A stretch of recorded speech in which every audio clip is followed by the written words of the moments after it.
grande privilégio poder estar com os irmãos mais uma vez nesta manhã e ter a oportunidade de trazer um pouco da palavra de Deus aos irmãos nesta manhã.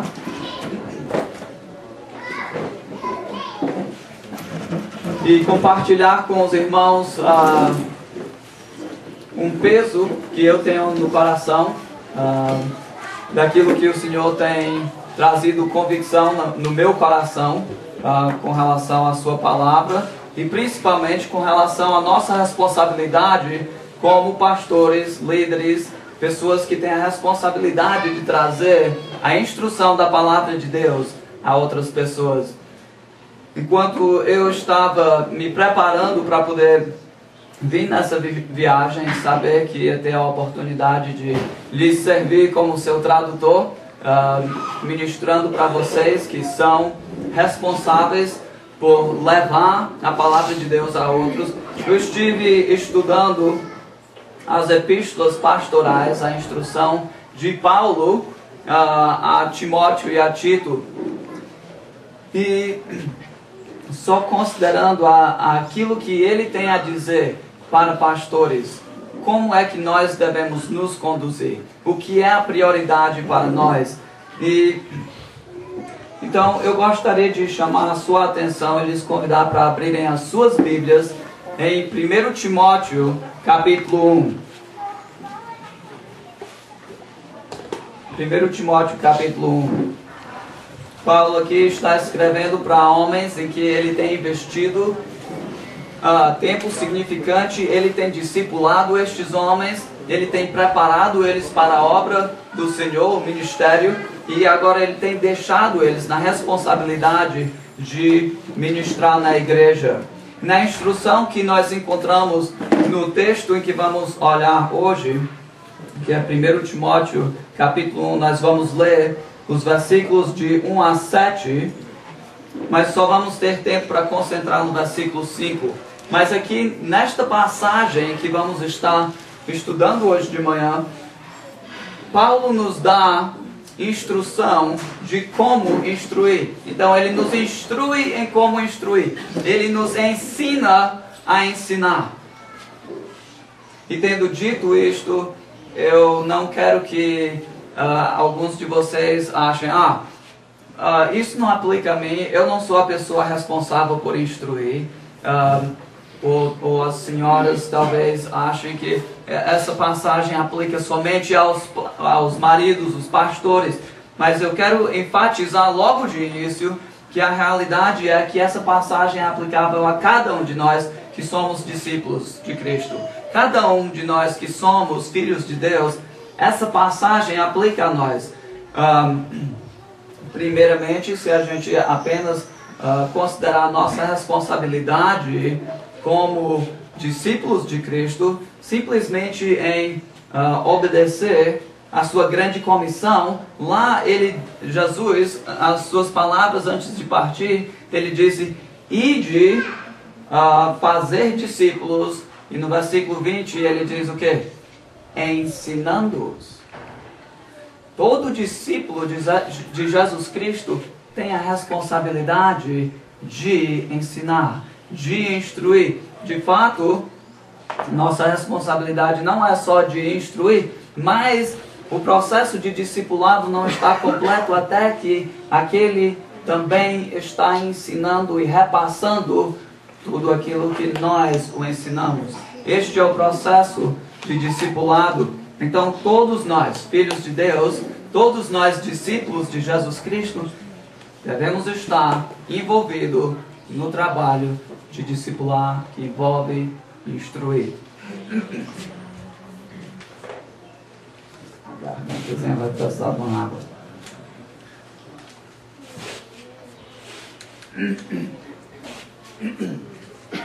Com certeza vai precisar de muita água. Então, vamos ler nosso texto, 1 Timóteo capítulo 1.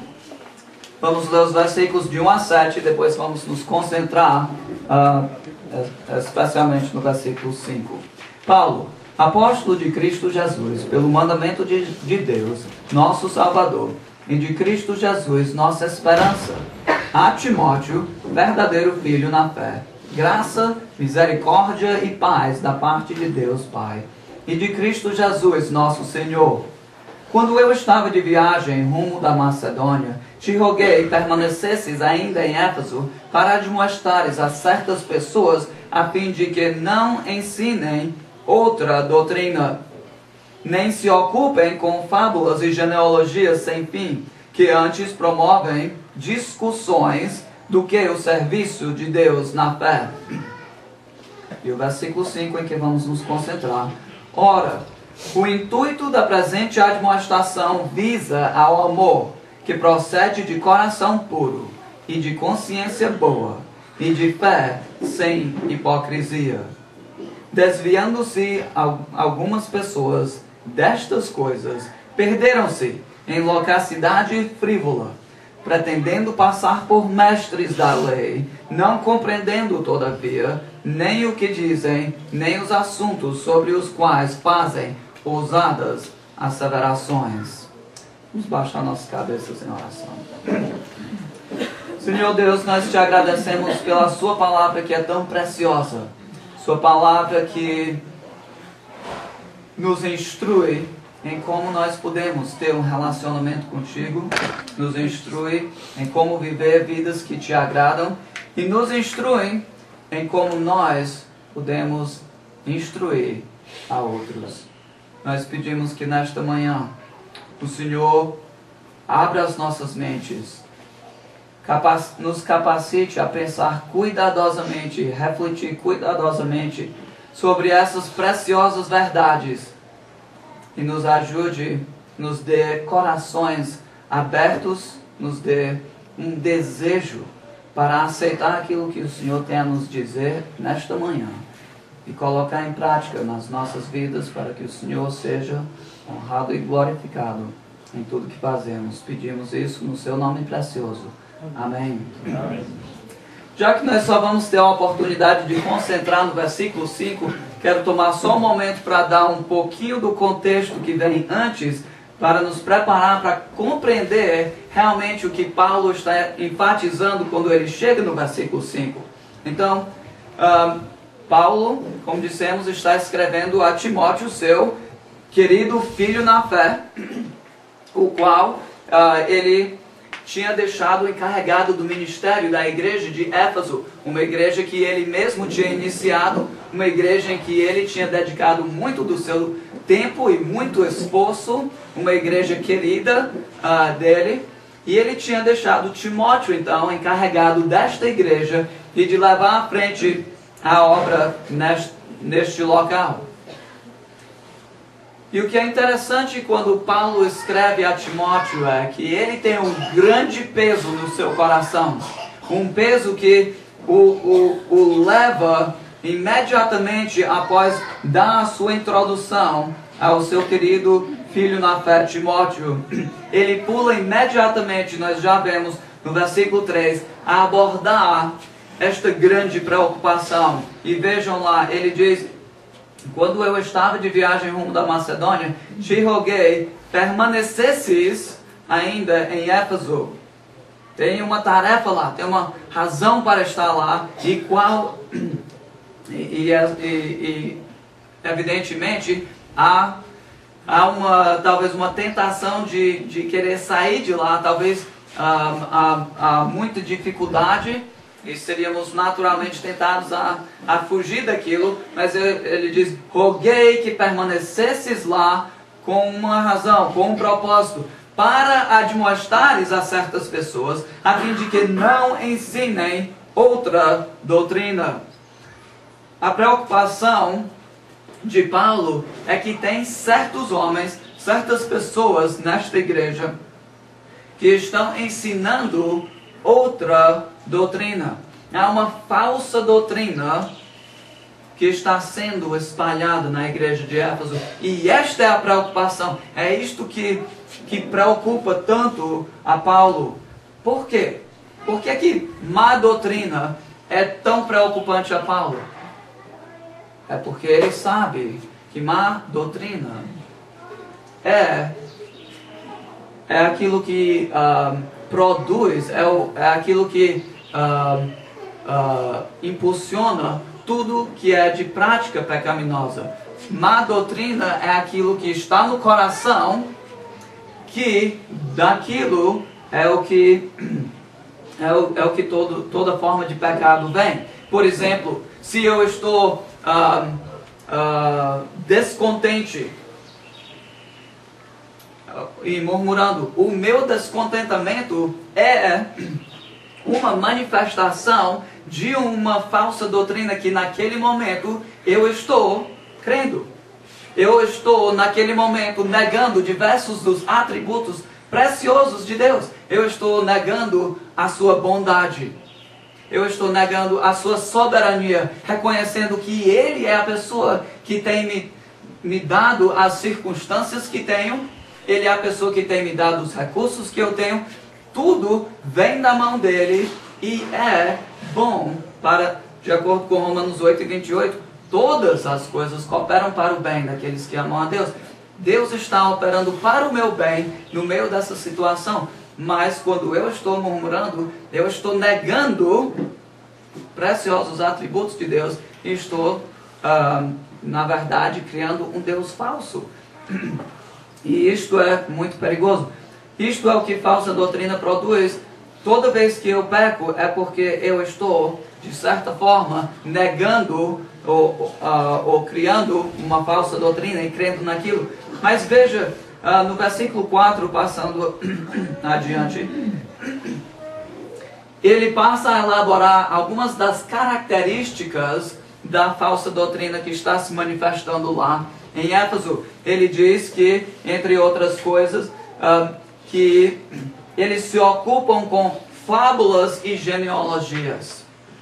Agora, sem ocupar mais tempo tentando elaborar o que seriam essas fábulas e genealogias, particularmente porque, na verdade, nós não sabemos. Paulo não passa a elaborar sobre o que são, mas, no final das contas, não são as fábulas e as genealogias que preocupam a Paulo, mas vejam o que é que realmente preocupa a Paulo. Não são as fábulas e genealogias, mas no final do versículo 4 é o fato de que eles promovem discussões ou dissensões, controvérsias seria a ideia do termo no grego.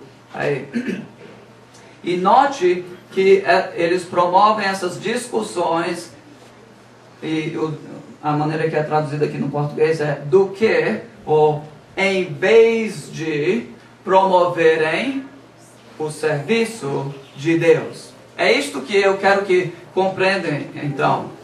Este contraste. O objetivo deles é promover controvérsias, promover discussões, dissensões. Agora, vocês já notaram que homem gosta de promover controvérsia? O homem gosta de promover controvérsia, gosta disso. E por que é isto? Por que é que ele gosta de controvérsia? Ele não faz isso por razão nenhuma, ele faz com um propósito. E a razão é que é através da controvérsia que ele derruba o outro para se elevar, né? O propósito da controvérsia é elevar a si mesmo. É isto que preocupa a Paulo. É isto que queremos manter em mente, então, enquanto vamos examinar agora o versículo 5, que Paulo, então, identifica o alvo e o objetivo dos falsos mestres e de toda falsa doutrina.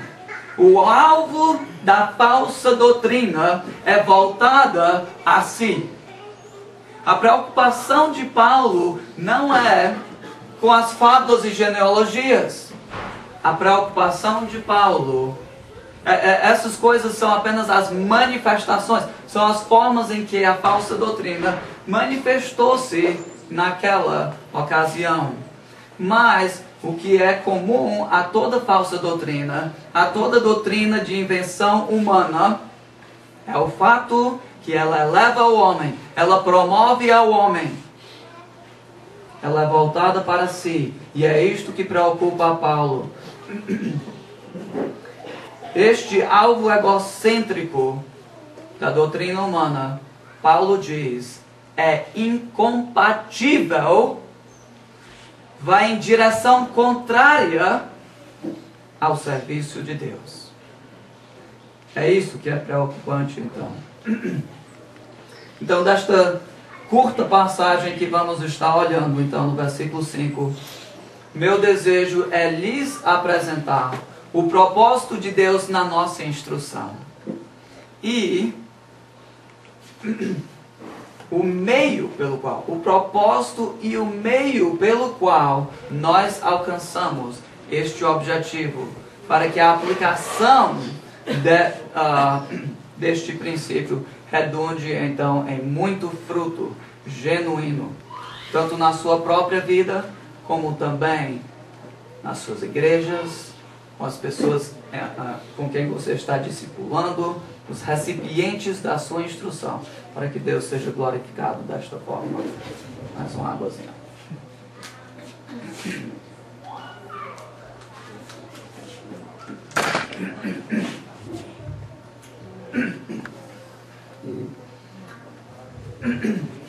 Se puderem ter um pouquinho de paciência comigo, eu não tive anotações, eu não tive como imprimir minhas anotações, então estou tendo que ajustar aqui no computador para seguir. Então vejamos primeiramente o alvo da nossa instrução.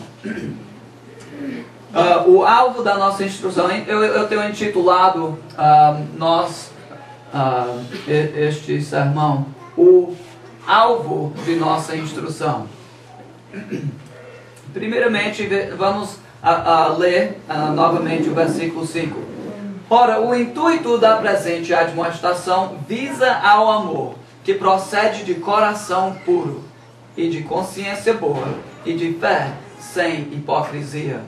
Primeiramente, a coisa que eu gostaria de chamar a sua atenção inicialmente é primeiramente o fato de que nós temos um alvo em nossa instrução. Primeiramente, nossa instrução tem um alvo. Nossa instrução tem um alvo. A realidade é que tudo que nós fazemos tem um objetivo. Tudo que nós fazemos tem um alvo. Infelizmente, nem sempre o alvo é muito bem pensado, não é muito bem planejado, às vezes é até um objetivo mau ou errado. Mas tudo que nós fazemos é impulsionado por um desejo de satisfazer algo.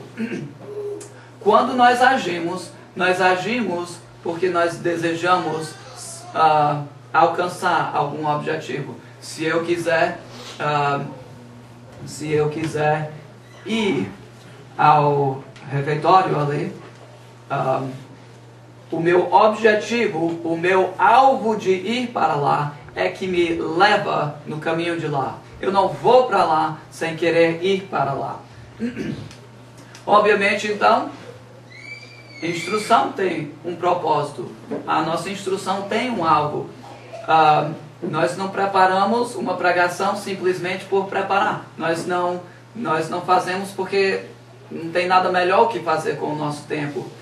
Nós temos um alvo, nós temos um objetivo.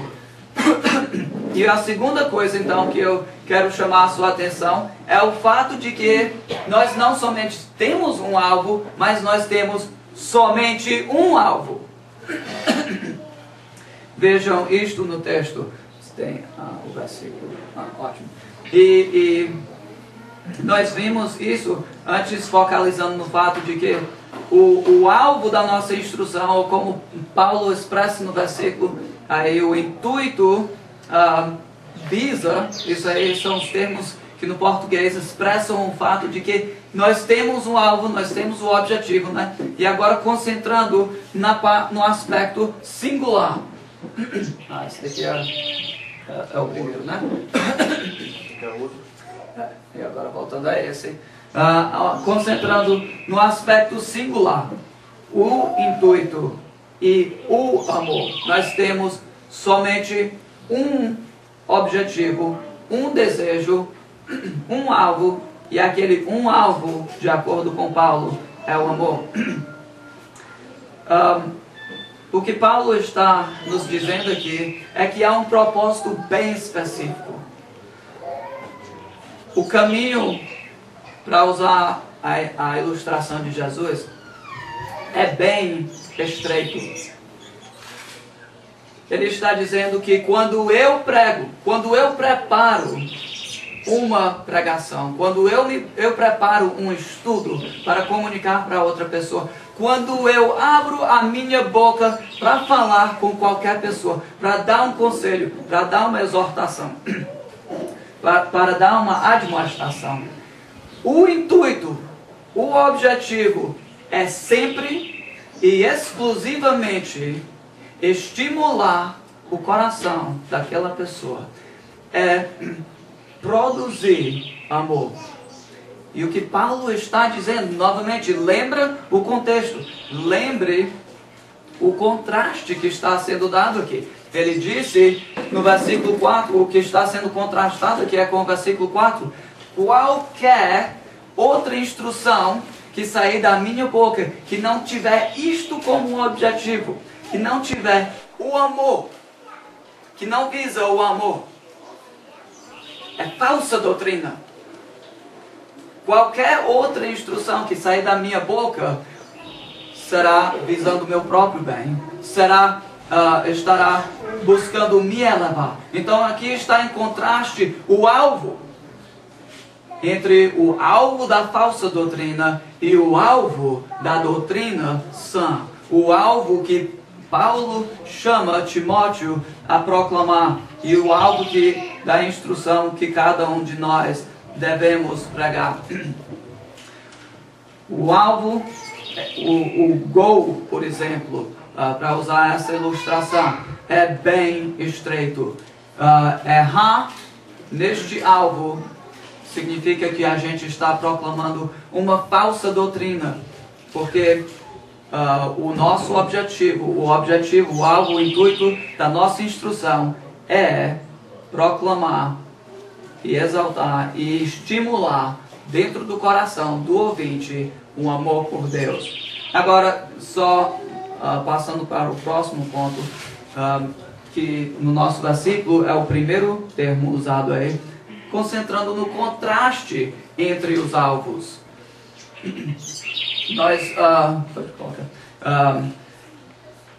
Nós vemos aqui que o que Paulo está fazendo, ele está destacando com esta conjunção que no grego é uma conjunção que expressa o contraste entre aquilo que precede e aquilo que ele vai apresentar. Há um contraste sendo apresentado aqui, e o contraste é entre os alvos, entre os objetivos. Se lembra? Nós não queremos nos confundir com os exteriores. O que é preocupante aqui, novamente, não são as fábulas e as genealogias, mas são os alvos e os objetivos. Um visa promover a si mesmo, o outro visa estimular ao amor. Então, usando a ilustração de dois times de futebol, nós conhecemos bem, né? E ele está dizendo, esses dois estão indo em direções contrárias, elas são incompatíveis. Um está tentando marcar gol, o objetivo dele é numa direção e o outro vai em direção absolutamente contrária. Os alvos da doutrina cristã são de um lado do porém, e os alvos e os objetivos da falsa doutrina ficam do outro lado, e eles estão separados por essa conjunção. Nossa instrução, então, tem um alvo, tem apenas um alvo, e o nosso alvo é contrário, é incompatível com o alvo egocêntrico da falsa doutrina, porque o nosso objetivo é o amor. Agora, para que nós possamos cumprir esta ordem, este mandar de Paulo, que é amar, é produzir ou estimular o amor, é importante, é necessário que nós compreendamos o que é o amor, não é? Eu sei que Paulo, nesta passagem específica, ele não elabora sobre a definição do amor. Mas para a gente poder cumprir a ordem, é necessário que a gente compreenda o que é o amor. E por isso, nesse momento eu quero, como se fosse, abrir uma parêntese aqui para dar uma explicação do que é o amor. Porque a realidade é que ao nosso redor o mundo está cheio de definições de amor. O mundo está constantemente tentando nos moldar através da televisão, das músicas, das revistas e de muitas e muitas outras formas, tentando moldar, tentando nos dizer o que é o amor. Mas será que o mundo sabe o que é o amor? Absolutamente não. E tristemente, muitos na igreja não sabem o que é o amor. E porque não sabem o que é o amor, eles não podem, de fato, amar. Não podem estimular o amor se não sabem o que é o amor. E então, por falta de uma boa definição do amor, uma boa compreensão do amor, nós faltamos amor bíblico um para com o outro. Então, vamos ver, em tentar definir aqui o que é o amor. Vamos, primeiramente, começar olhando o que o amor não é, tá bom? O que o amor não é. Primeiramente, o amor não é, ou não consiste em desejos ou sentimentos, afeições egocêntricas, tá bom? O amor não consiste em desejos ou afeições egocêntricas. Este seria o amor do mundo. O tipo de amor do mundo. Eles estão sempre voltados à busca daquilo que satisfará os seus desejos. A Bíblia usa o termo concupiscências para referir-se ao amor, ao tipo de amor do mundo. É aquele amor que é sempre voltado para si. E a realidade é que a concupiscência, esse amor egocêntrico, pode até ser usado em circunstâncias ou pode ser direcionado a coisas que Deus fez para que nós pudéssemos ter proveito delas. Digamos, por exemplo, comer. Deus nos fez para ter a necessidade de comer, para poder ter prazer em comer. Comer pode ser uma coisa muito boa, mas quando eu faço apenas com o objetivo de satisfazer os meus próprios desejos egocêntricos, em vez de, como Paulo diz em 1 Coríntios 10 e 31, quer o quê? Comais, ou bebais, ou façais outra coisa qualquer, eu estou naquele momento satisfazendo as minhas concupiscências. Não há coisa nenhuma insignificante demais para qualificar-se na responsabilidade de fazer para a glória de Deus. Eu não vivo a minha vida para mim, eu não como para mim, eu não durmo para mim, eu não trabalho para mim. Tudo que eu faço deve ser voltado para Deus. E se não for, eu estarei não fazendo uma coisa neutra, mas de fato pecando contra Deus. E esta é a razão porque Paulo pode dizer lá em Romanos 3, não há quem busque a Deus, porque o homem natural sempre é voltado para si. Em tudo que ele faz, todas as suas boas obras estão voltadas para si. Então o amor, primeiramente, não consiste em afeições, desejos que são egocêntricos. Mas, em segundo lugar, é importante compreender que o amor não consiste em fazer, e eu coloquei entre aspas, o amor não consiste em fazer boas obras. E a razão por que eu coloquei esta, e considero isso aqui muito importante, é porque o mundo, tendo definido o amor daquela forma sentimental, e que, puxa, isso toma de conta da minha vida, eu estou tão apaixonado por você que eu não posso nem me controlar. Esse tipo de coisa, esse amor sentimental que não tem base.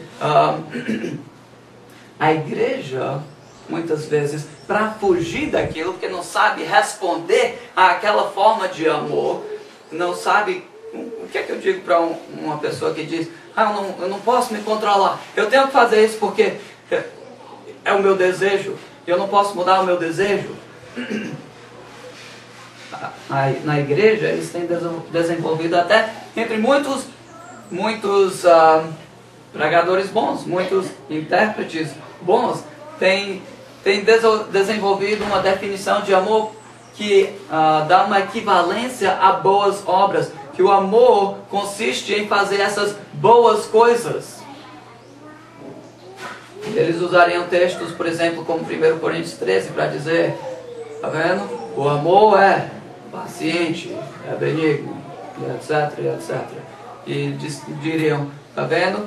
Se você fizer estas coisas, o fazer destas coisas, o servir destas maneiras, é equivalente ao amor.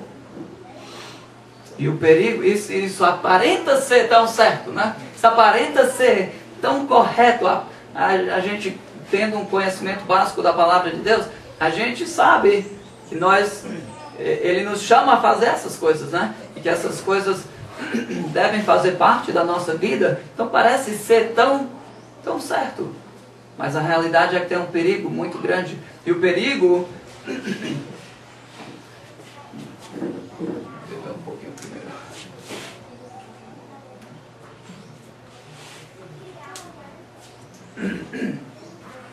O perigo é esse. O perigo é que identificar o amor com boas obras é que dá a impressão de que as obras em si são agradáveis a Deus. Deixa eu repetir, porque se não pegar, aí não vai fazer sentido enquanto a gente continua. O grande perigo é que dá a impressão de que as obras em si são boas, que elas são satisfatórias a Deus. Mas precisamos lembrar que as pessoas mais zelosas por boas obras, as pessoas mais dedicadas em fazer boas obras, que superariam a qualquer um de nós, e que na época deles todos olhavam para eles como se tivessem uma justiça muito além do que eles pudessem imaginar, os fariseus. Jesus chegou para eles em Mateus 5,20 e diz: vocês não têm nenhuma chance, não têm nenhuma esperança de poder herdar o reino dos céus. Vocês é que não têm chance mesmo. Por quê? Porque Deus olha o coração. E Ele disse que o coração deles estava longe dele. Então, Deus olha o coração, não somente as ações. A gente conhece muito bem o futebol, né? E no futebol, quando vai traçar, ele faz um movimento no corpo, mas a bola não vai, né? A bola fica lá no canto. Deus não é traçado, não é enganado pelo seu olé. Você está sentado na igreja, mas o coração não está na igreja. Você não tem um olé em Deus, não. Ele sabe o coração. Ele sabe exatamente aonde está o coração. E nós precisamos ter o cuidado de não ter uma definição do amor que é deficiente neste aspecto, para que não estejamos chamando a atenção ao exterior, esquecendo que é o interior aonde Deus olha. Então isso é o que me preocupa quanto às definições do amor que estão aí por fora. Deixa eu lhes apresentar o que eu considero uma definição do amor. O que é o amor, então? E na minha avaliação, tentado estudar profundamente e buscar conhecer o que é o amor, de acordo com a Bíblia, eu vejo 3 aspectos inseparáveis do amor. Você não pode ter um só destes aspectos e com isto ter o amor, não. tem que ser os três, ou senão não é o amor bíblico. Primeiramente, o amor bíblico é uma afeição. Eu sei que esse termo não é frequentemente usado no português, mas o amor é uma afeição, principalmente. É uma afeição, uma atração forte, um forte desejo por alguém ou por algo. E esta capacidade de amar é uma capacidade que Deus deu aos seres humanos que Ele criou na sua imagem, diferente de outros aspectos da sua criação. Por exemplo, essa árvore aí não tem a capacidade de desejar algo. Ela não tem afeição alguma. Ela não tem amor. Uma pedra não tem amor. Água não tem amor, por exemplo. Então essa capacidade é uma capacidade especial que Deus deu a seres humanos para que nós pudéssemos gozar um relacionamento de amor com Ele. Talvez você, nesse momento que eu dei essa parte inicial da minha definição e defini como uma afeição, talvez você está perguntando: agora, que diferença é que tem, então, entre a sua definição do amor e a definição de amor do mundo? Eu pensei que você disse que o amor do mundo é uma afeição. E realmente é. Os dois, ambos são uma afeição. Mas por enquanto, só até aqui na nossa definição, enquanto a gente chega mais adiante, a coisa importante a lembrar é a direção da afeição do mundo é sempre voltada aonde? A si. Essa é a questão importante a distinguir entre a afeição do mundo e a afeição do amor bíblico, tá? É a direção, o alvo, o objetivo do amor. Então, o amor é uma afeição.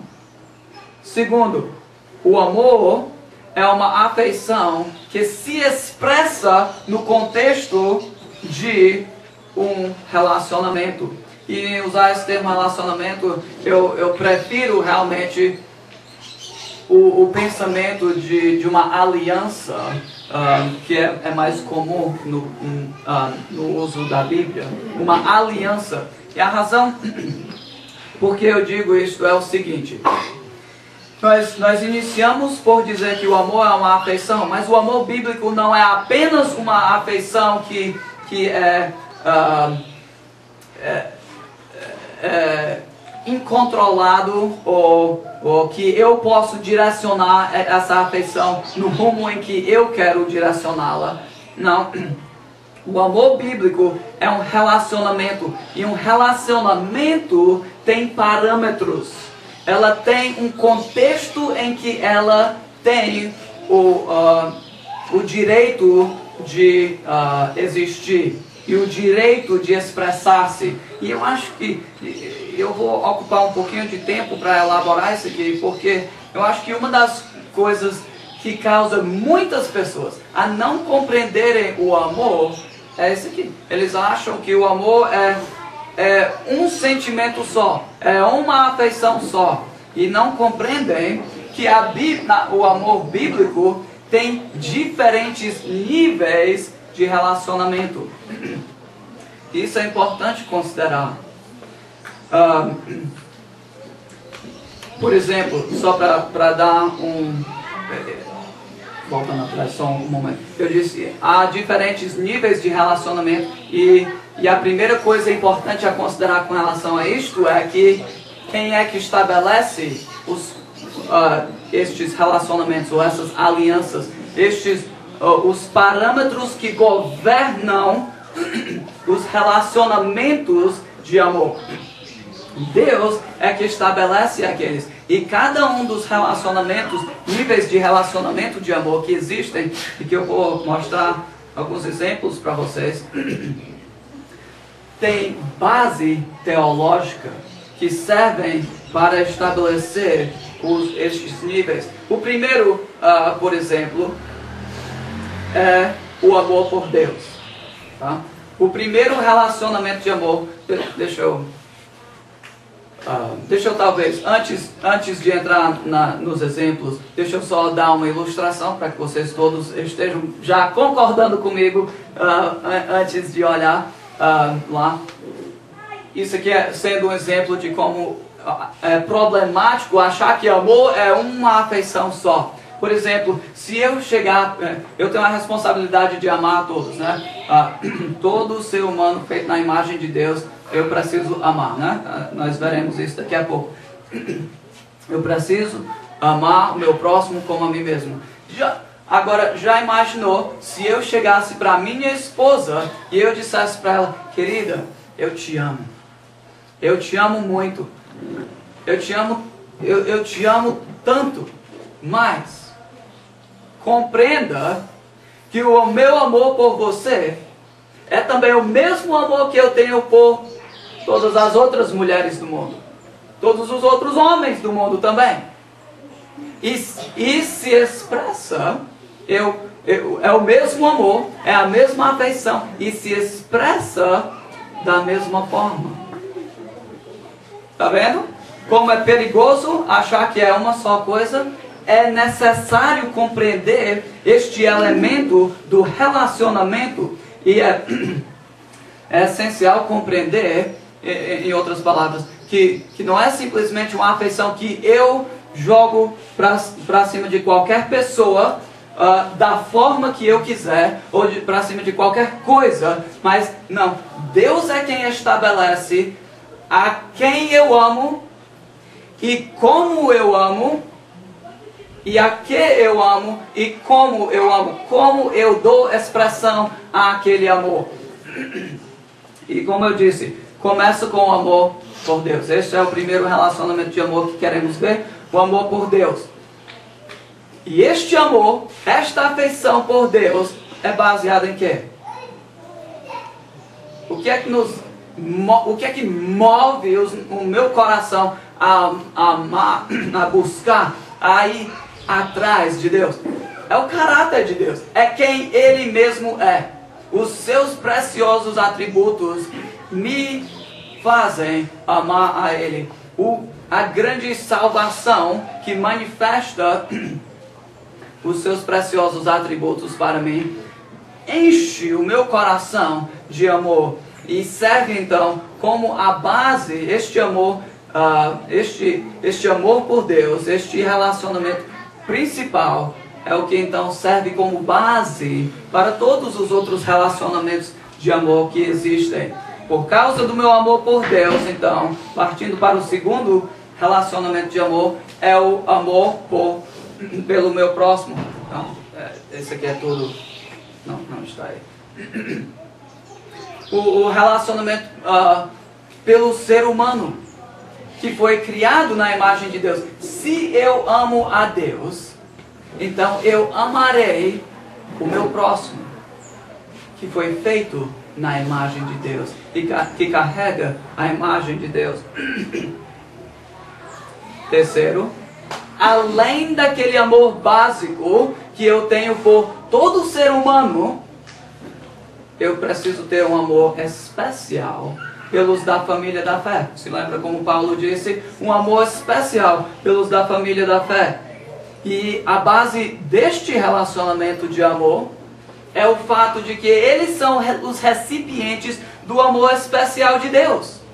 Eles são os recipientes do amor especial de Deus, demonstrado no fato de que Cristo derramou seu sangue por estes e nos uniu nesta família espiritual comum, para que nós agora temos um relacionamento mais íntimo por causa dessa união, dessa família espiritual.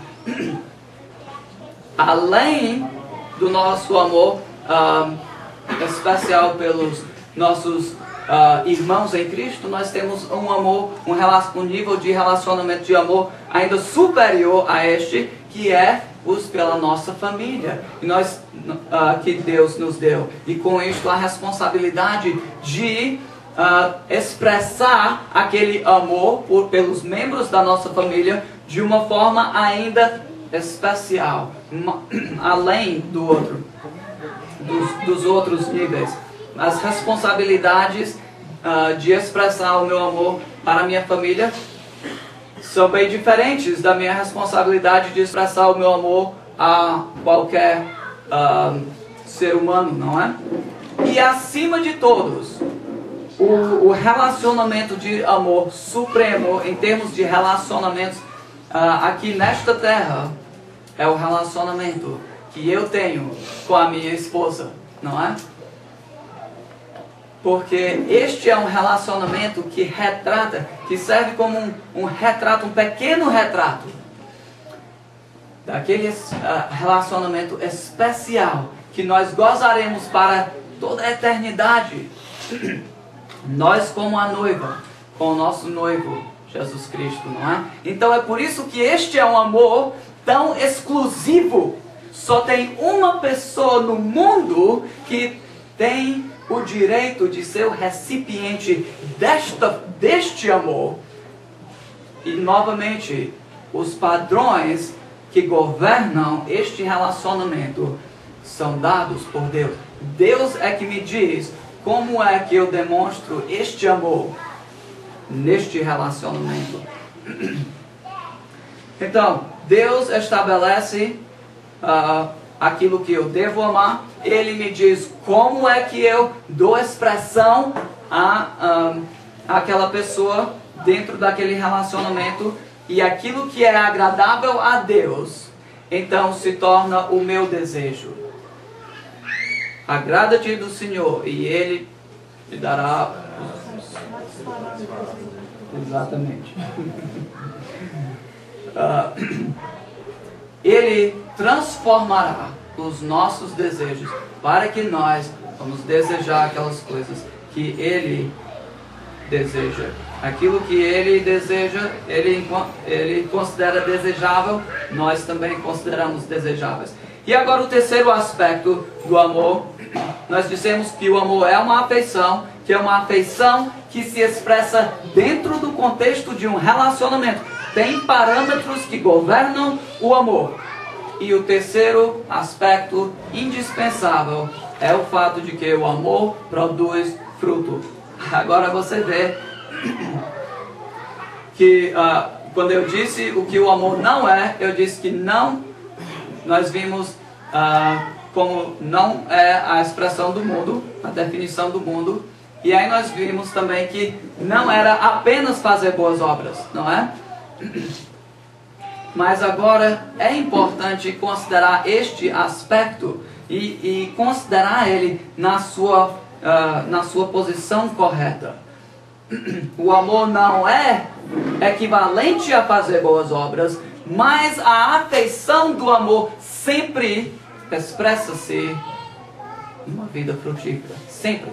E vamos só considerar isso aqui um pouco mais com cuidado. Porque nós, como seres humanos, nós temos a tendência de olhar o exterior, não é? E de julgar pelo exterior. Mas Deus olha o coração.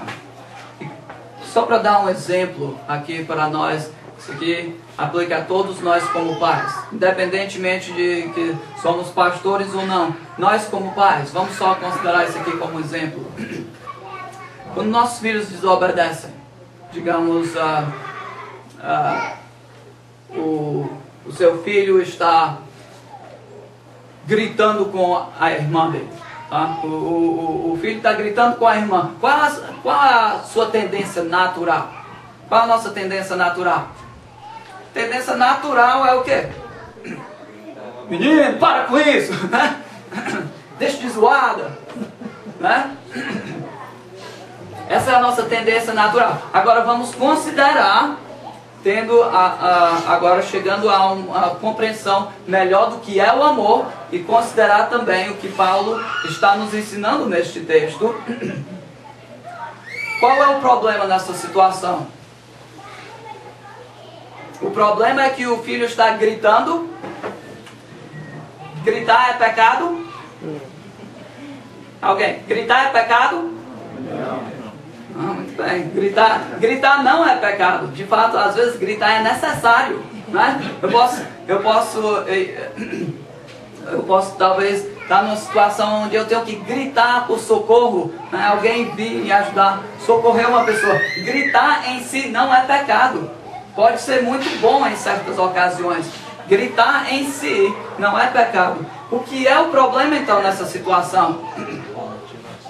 O problema está no coração, na ira que o meu filho tem para com a sua irmã, que é feita na imagem de Deus. E ele está desonrando e desrespeitando isto. Este é que é o problema. O problema não foi o fato dele gritar. Isto foi apenas a manifestação do pecado que estava no seu coração. E precisamos observar a distinção entre a ação e a afeição que estava no coração. Mas, continuando e usando essa ilustração como... eu quero lhes fazer uma pergunta que é ainda mais séria, tá bom? Considerando aqui o que Paulo está nos ensinando nesse texto, na ocasião aqui, qual foi o objetivo da minha instrução ao meu filho nesta ocasião? Menino, para com isso! Qual foi o objetivo da minha instrução? A minha boca, eu abri a minha boca e falei. Eu falei com um propósito. Se lembra, eu disse, tudo que nós fazemos tem um propósito. Sempre. Não há exceções. Eu falei com um propósito. Qual foi o propósito? Não ouvir mais o grito, né? O propósito foi não ouvir mais o grito. Para... Sempre vai ser voltado para mim. Para o meu sossego. Não para com esse grito, tá me deixando, tá me perturbando, né? E eu estou...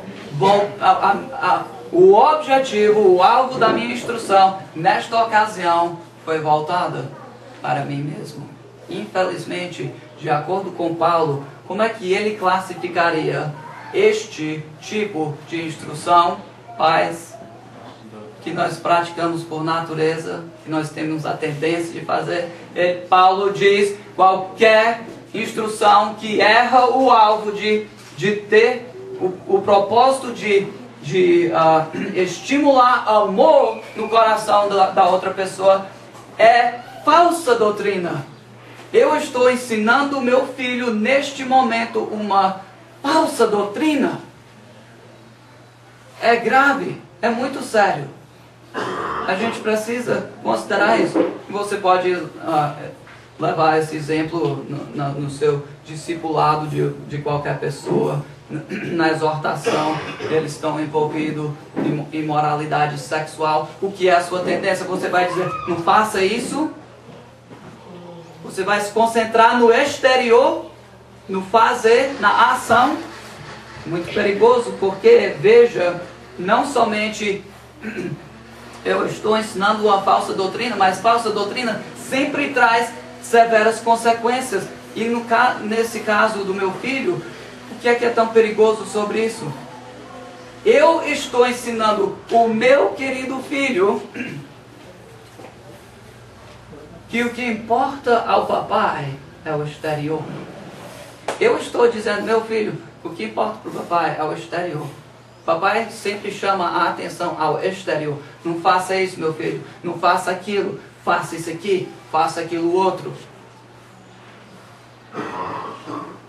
E o que acaba acontecendo é que nós não ensinamos teologia aos nossos filhos somente com nossas palavras, mas principalmente com nossas vidas. Nós estamos vivendo falsa teologia para os nossos filhos, ensinando a eles que o que importa é o exterior. E o que é garantido produzir?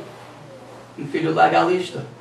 Um filho hipócrita, que está sempre concentrado no exterior. E ele acha, bem, se eu mudar aqui o exterior, então meu pai está satisfeito com isto. E se o meu pai está satisfeito com isso, então Deus deve estar satisfeito com isso também.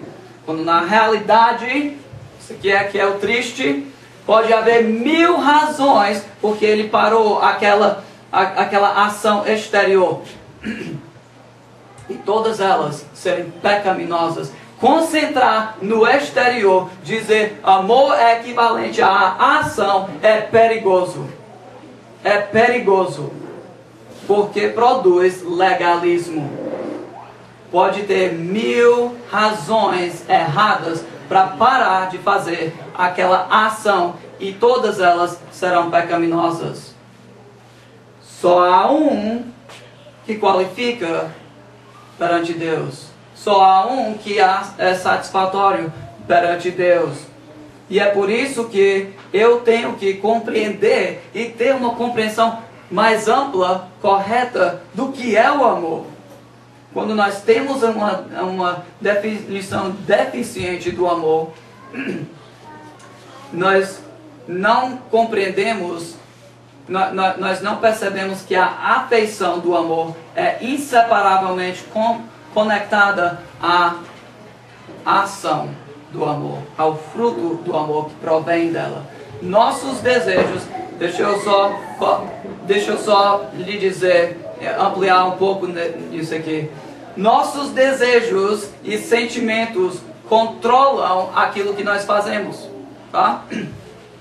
O mundo é um exemplo disso. Os nossos desejos, nossos sentimentos, eles de fato controlam o que nós fazemos. Uma pessoa nunca age contrário ao seu desejo mais forte. Nunca. Não há uma só exceção. Você sempre faz o que você quer mais naquele momento. Você sempre age em busca do seu maior amor. Por exemplo, eu estou aqui pregando. E a razão por que eu estou aqui pregando e não comendo agora é porque agora o que eu quero mais do que qualquer outra coisa é pregar. Se eu quisesse fazer outra coisa mais do que pregar no momento, eu estaria fazendo aquela coisa. Alguém diria, mas será que é possível? Será que eu acho que eu estou pensando em exceções a isto? Mas não, deixa eu lhe dar só um exemplo mais extremo disso. Digamos, a pessoa que o ladrão chega, coloca um revólver na cabeça dele e diz, mete a mão no cofre, tira o dinheiro e me dá. Aí a pessoa diz, não, esse daí não está fazendo o que quer não, o que quer mais na situação não. A realidade é que sim, mesmo num exemplo extremo deste, sim, ele está fazendo exatamente o que quer mais.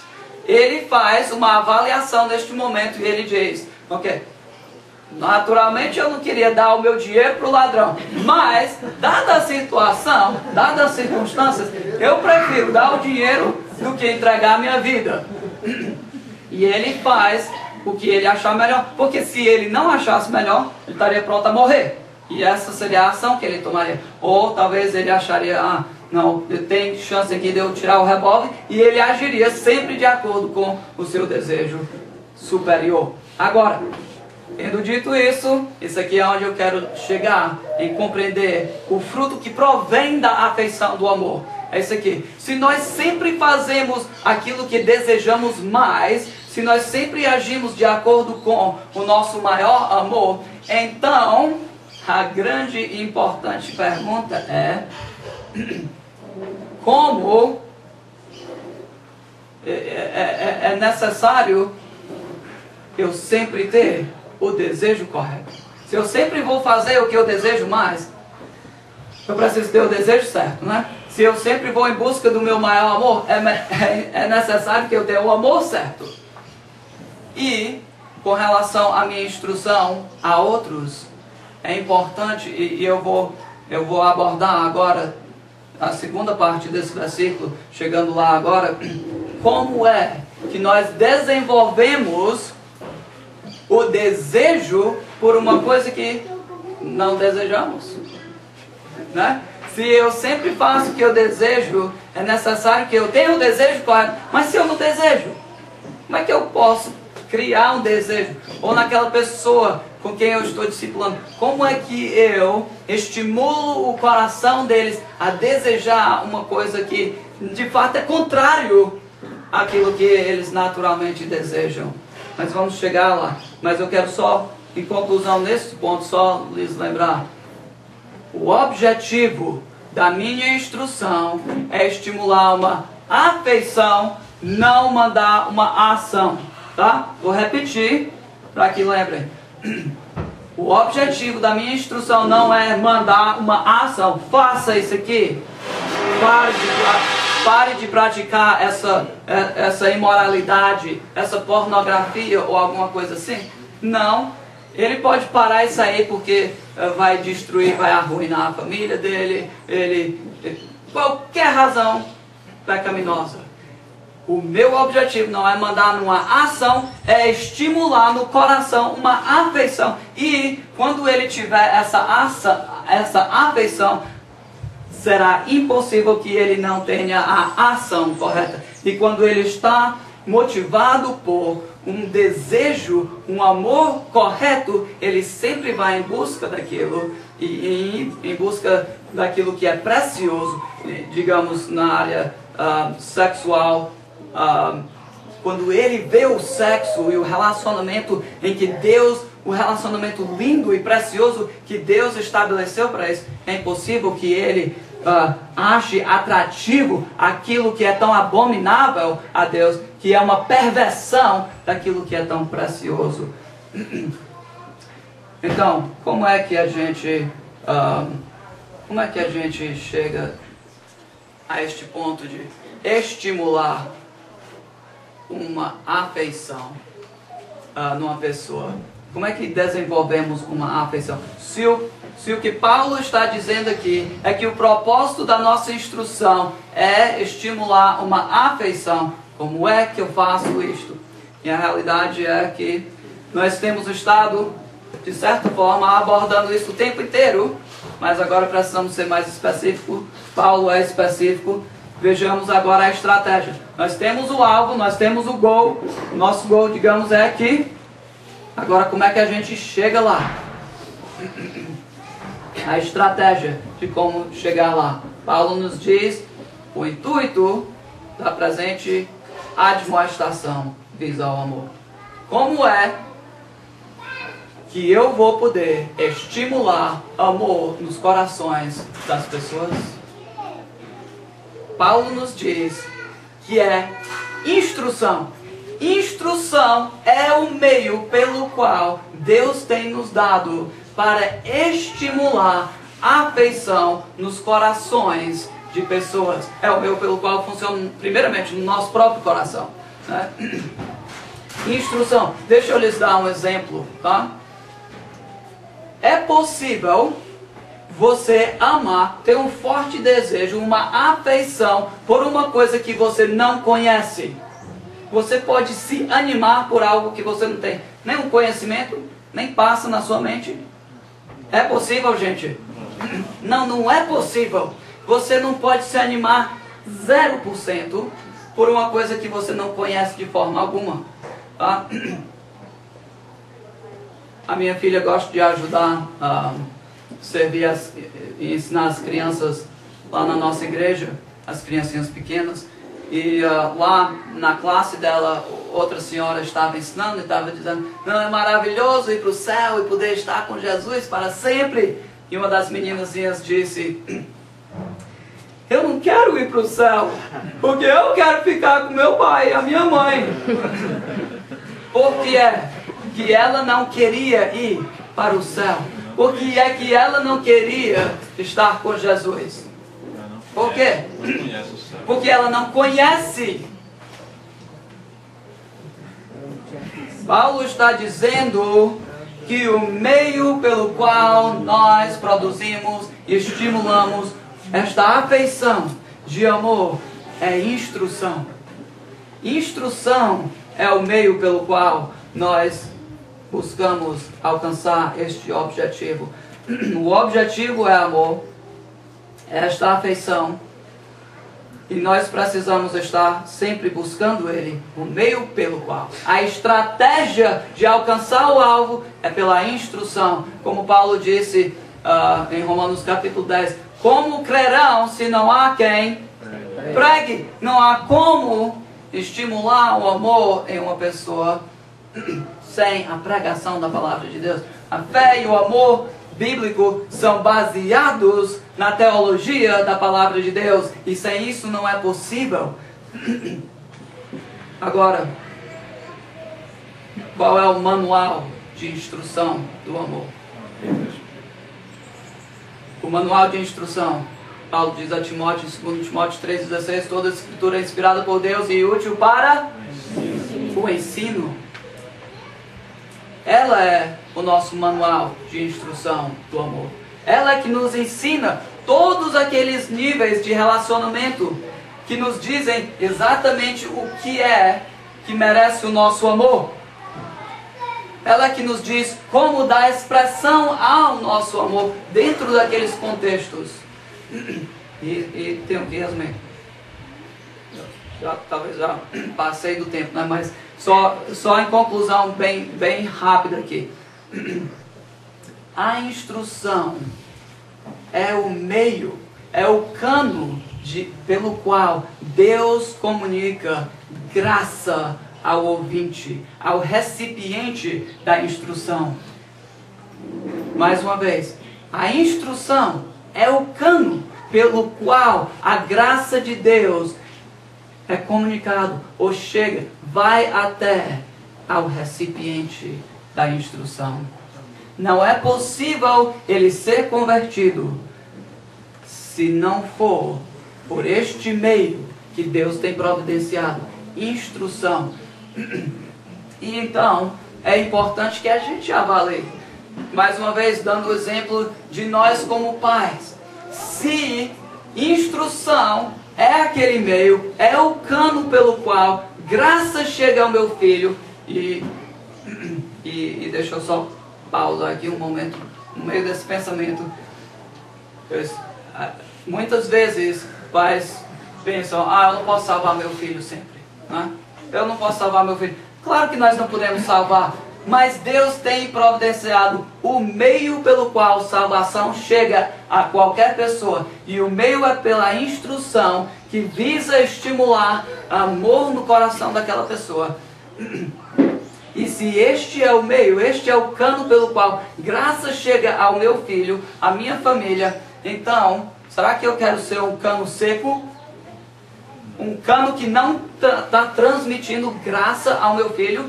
Ou que de vez em quando pinga um pouquinho de graça, um pouquinho de instrução? Não, eu quero abrir aquela torneira para jorrar todo o tempo, né? Estar diligentemente ensinando os meus filhos quando se levantam, quando andam pelo dia, quando vão se deitar, em todo momento, em toda ocasião. Eu quero estar apresentando a eles, ensinando a eles a amar a Deus, a honrar a Deus em todas as coisas, porque tudo pertence a Ele. Então, o alvo, o objetivo é estimular amor no coração dos recipientes, para que eles possam então amar ao único que é digno. Deus é somente um. Deus é o recipiente do nosso amor, que seria o próximo ponto, eu acho. Acho que eu vou a quem amar Deus, né? Nós não temos tempo para olhar isso em detalhe, mas em Mateus 22, chegaram e perguntaram a Jesus qual é o maior mandamento, e ele respondeu o quê? Exatamente. Ele voltou a Deuteronômio 6, 4 e 5. E ele disse, o maior mandamento está lá no Shema. Amarás o Senhor teu Deus. E este mandamento, se você for para Marcos, ele mostra que ele começou no versículo 4. O fato de que Deus é um só, expressado no versículo 4, traz consigo uma responsabilidade para você obedecer. O fato que Deus é um só significa que toda a sua afeição é dirigida a Deus. Não há diversos deuses. Para sua afeição estar dividido entre diversos deuses, há um só Deus que é recipiente de toda a sua afeição. Por isso, amarás o Senhor teu Deus de todo o teu coração. Eu espero, meus amados irmãos, vou só simplesmente concluir por aqui. eu espero que, olhando apenas este versículo, esse pequeno versículo, uma porção desse versículo, tenha lhes ajudado a compreender. Nós temos uma séria responsabilidade na nossa instrução. Nós não nos colocamos diante da nossa congregação. Nós não discipulamos uma pessoa ou confrontamos eles quando estão no seu pecado, porque aquele pecado nos ofende, porque aquele pecado está nos incomodando, ou porque nós queremos ter um grupo de pessoas que nos respeitam, ou qualquer outra das miríades de razões que poderíamos ter em instruir. Nós temos um só propósito, um só alvo.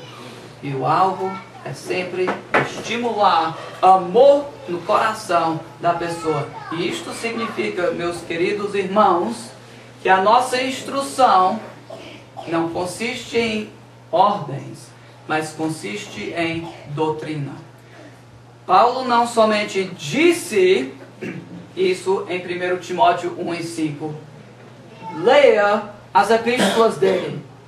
Isso não foi só a ordem que ele deu a Timóteo, isso foi a prática dele. Quando ele escrevia para as igrejas queridas dele, ele sempre estabelecia a base doutrinária para então mostrar como isto deveria ser vivido. E eu acho tão triste e vergonhoso quando eu vejo pastores que preferem pular lá para as instruções e os mandamentos de Paulo. Faça isso, faça aquilo, não faça isso. E ignoram o fato de que há uma base doutrinária que é o que impulsiona, que era para criar a afeição, para desejar fazer aquelas coisas. Nós precisamos reconhecer que a base da nossa pregação é doutrinária, e baseado na doutrina, isto vai aquentar, vai apaixonar os corações dos nossos ouvintes, reconhecendo a luz de quem nosso grande Deus é. Não é possível viver desta forma. Não tenho nem o desejo de fazer isso. Eu ilustro, vou concluir com essa ilustração, e pronto, não vou ter mais nada a dizer. Eu ilustro da seguinte forma. Tem dois montes aqui, tá bom? Um monte de ouro, vamos colocar um monte de ouro aqui, vocês não podem ver o monte de ouro, tá bem aqui?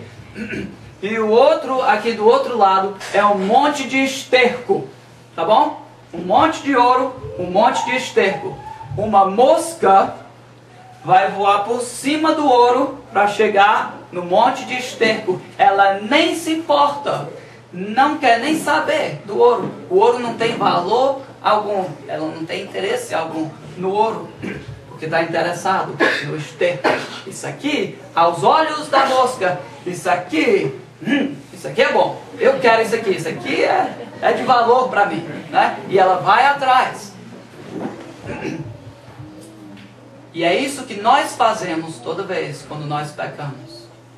É isso que ocorre toda vez quando a pessoa que está no meio de pecado, que você está aconselhando, ela está buscando este monte de esterco porque acha, não que é uma coisa detestável, não que acha que é uma coisa suja, não que acha que é isso que vai lhe matar, mas porque acha que é uma coisa agradável, desejável. O alvo e o objetivo da nossa instrução é colocar perante eles uma base doutrinária para que eles possam ver Deus aqui, um grande monte de ouro, de valor puro, incomparável. E uma vez que os seus olhos são abertos para ver aquilo que é de real valor, é impossível que se interesse um esterco, não é? Se você vê ouro, esterco não tem nenhum interesse, nenhuma atração a você. Nós precisamos compreender. Isso exige que nós estudemos, nos preparemos para trazer doutrina nas nossas pregações. E com isso estimular os corações, não simplesmente dar ordens. Vamos orar. Senhor Deus, Sua palavra é tão preciosa, é tão rica, não compara com nada que qualquer homem possa escrever. Sua palavra é profunda. Nós cavamos um pouco e vemos que tem muito, muito mais para cavar.